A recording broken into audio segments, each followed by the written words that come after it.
में शांति की संभावनाएं भी उतनी ही मजबूत होगी।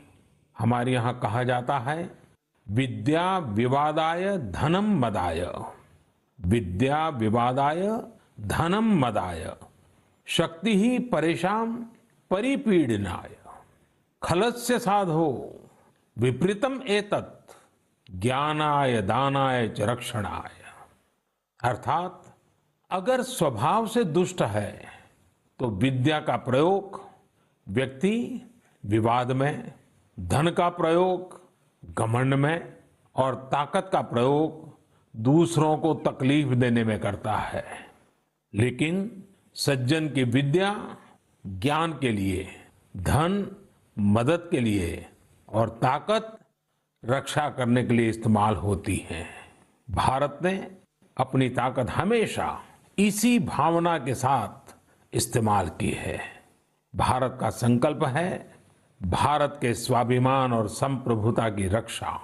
भारत का लक्ष्य है आत्मनिर्भर भारत। भारत की परंपरा है भरोसा, मित्रता। भारत का भाव है बंधुता। हम इन्हीं आदर्शों के साथ आगे बढ़ते रहेंगे। मेरे प्यारे देशवासियों, कोरोना के संकट काल में देश लॉकडाउन से बाहर निकल आया है। अब हम अनलॉक के दौर में हैं। अनलॉक के समय में दो बातों पर बहुत फोकस करना है: कोरोना को हराना और अर्थव्यवस्था को मजबूत बनाना, उसे ताकत देना।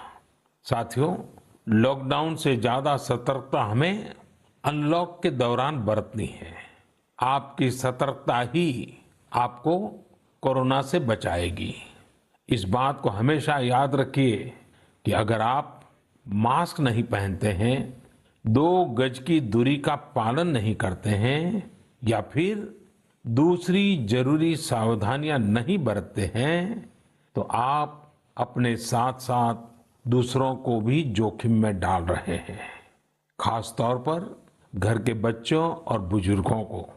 इसीलिए सभी देशवासियों से मेरा निवेदन है, और ये निवेदन मैं बार बार करता हूं, और मेरा निवेदन है कि आप लापरवाही मत बरतिए।